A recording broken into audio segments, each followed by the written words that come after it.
Saya Fatah Abdillah. Saya Rida Roziatul Syifa. Saya Farhan Habibie Mutakin. Kami dari jurusan Pendidikan Guru Madrasah Ibtidaiyah. Selamat menyaksikan.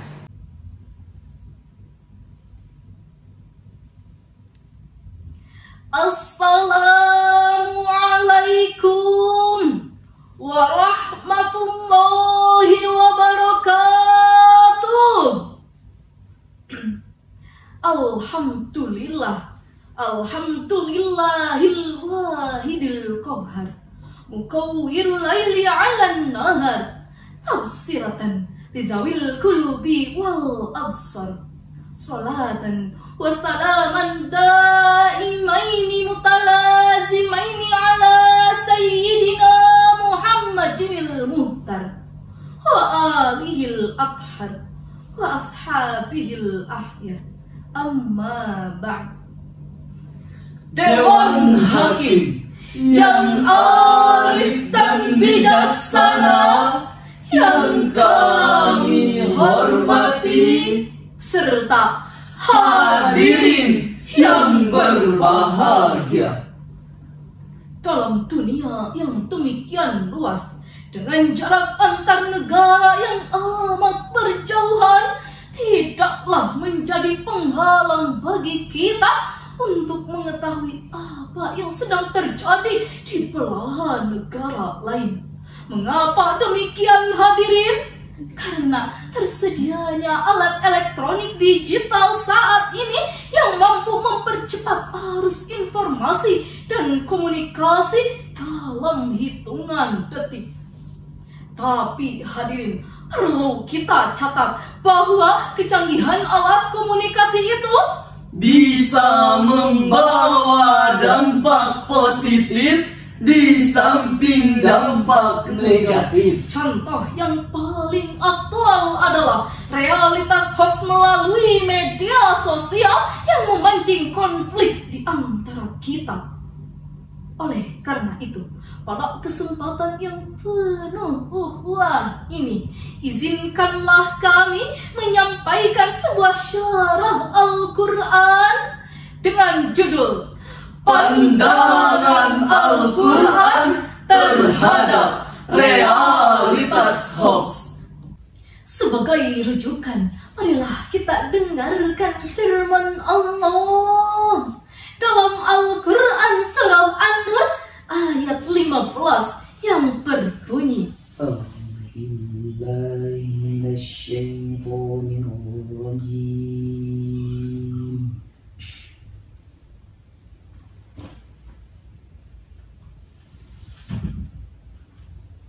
Bismillahirrahmanirrahim.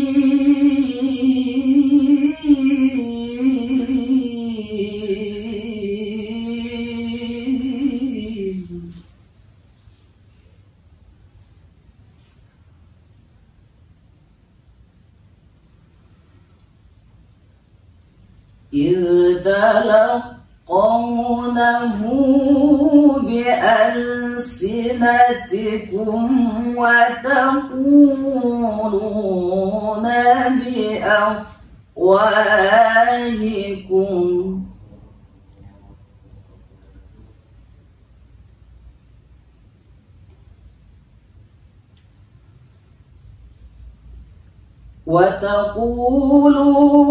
بأفواهكم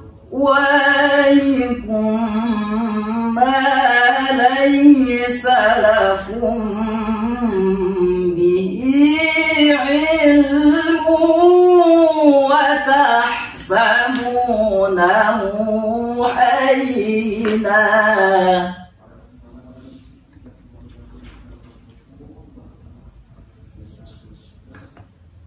وهو عند الله عظيم.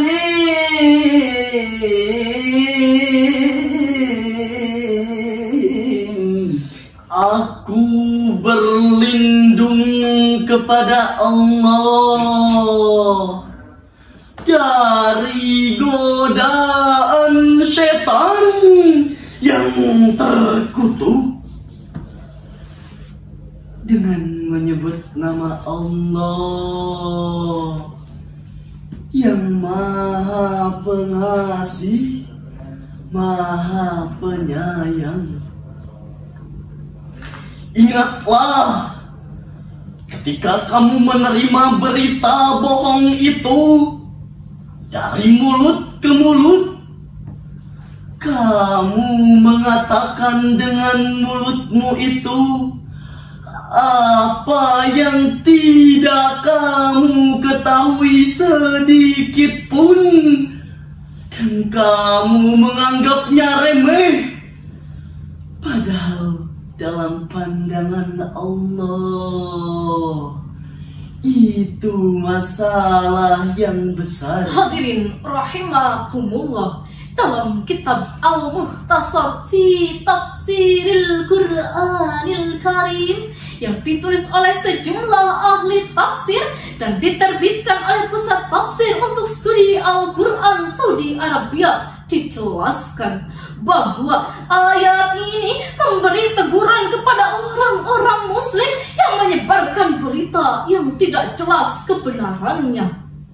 Allah Subhanahu wa Ta'ala mengingatkan kita, jangan sekali-kali menganggap penyebaran berita bohong itu masalah yang kecil dan remeh. Ketahuilah bahwa itu adalah masalah yang besar. Sebuah survei yang dilakukan oleh masyarakat telematika Indonesia pada tanggal 17 Februari 2022 melaporkan bahwa Indonesia merupakan negara yang sedang mengalami masalah serius terkait dengan penyebaran berita palsu melalui media sosial, dan hampir 40% isi media sosial itu adalah berita palsu.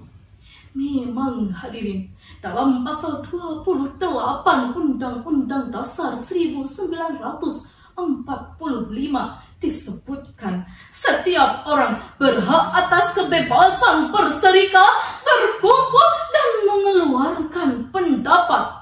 Tapi hak mengeluarkan pendapat ini bukanlah kebebasan yang mutlak. Bukan bebas seperti kita berteriak di tengah hutan, melainkan kebebasan ini dibatasi dengan kewajiban kita dalam menjaga kehormatan, keharmonisan, serta kesatuan bangsa dan negara. Hadirin, para produsen itu amat keterlaluan. Pada saat menjelang pemilihan umum yang lalu, antar umat beragama juga internet umat Islam tercabik-cabik akibat goresan hoax. Disintegrasi bangsa pun dalam ancaman besar. Tidak hanya itu hadirin, tega-teganya saat kita berduka atas meninggalnya para dokter dan tenaga medis serta masyarakat umum akibat COVID-19, mereka tega memproduksi hoax. Mereka menari-nari di atas bayangan COVID-19 dengan terus-menerus menyebarkan berita palsu tentang COVID-19, bahkan memprovokasi masyarakat untuk melawan pemerintah yang telah memeras otak dan keringat serta mengeluarkan triliunan rupiah untuk mengatasinya. Itulah realitas yang kita alami. Oleh karenanya, kita harus bertindak. Kita harus bergerak, tidak boleh berpangku tangan. Kita harus bahu-membahu melawan hoax. Setuju hadirin? Jadi jelaslah hadirin, kejahatan berita palsu benar-benar ada dalam realitas masyarakat kita. Dan dampak negatifnya sangat besar, yaitu pertama, menyesatkan dan membodohi masyarakat serta merusak persatuan dan kesatuan bangsa. Dan yang kedua, mengganggu jalannya program-program pemerintah yang telah disepakati bersama legislatif. Untuk itu, marilah kita dengarkan firman Allah. dalam Al-Quran surah Al-Hujurat ayat 6 yang berbunyi, Ya ayyuhalladzina amanu in ja'akum fasiq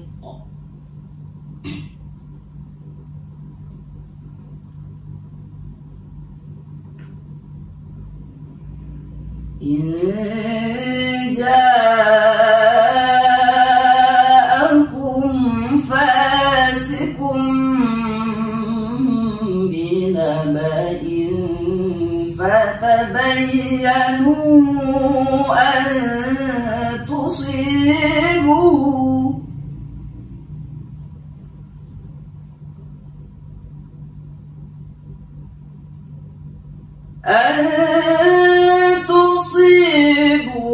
qawman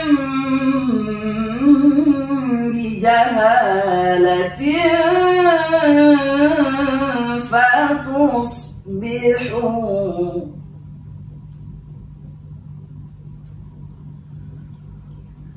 fatusbihu ala ma fa'altum nadimin.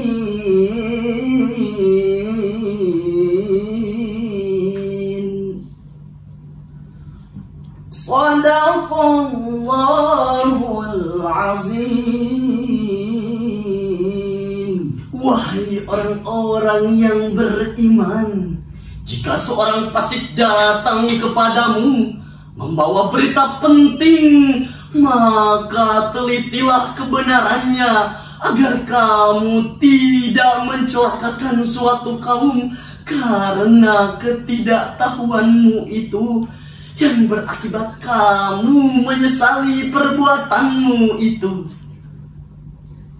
Maha benar Allah nan Maha Agung. Hadirin rahimakumullah, dalam kitab tafsir karya Profesor Hamka dijelaskan bahwa turunnya ayat ini berkenaan dengan kisah Bani Musthalib. Mereka dituduh membunuh Al-Walid utusan Nabi untuk menarik sangka mereka. Padahal hadirin, berdasarkan informasi yang sebenarnya, Bani Musthalib justru datang berduyun-duyun untuk menyambut kedatangan Al-Walid untuk membayar zakat. Maka kata fasik dalam ayat ini artinya pembohong atau banyak melakukan dosa. Berdasarkan ayat ini, ada beberapa hal yang harus kita lakukan. Di antaranya, kita tidak boleh menelan mentah-mentah suatu informasi yang diragukan kejujurannya. Kita harus melakukan check and recheck, yakni memeriksa berkali-kali agar tidak terjadi konflik. Hadirin rahimakumullah, dari sarahan ini dapatlah ditarik kesimpulan.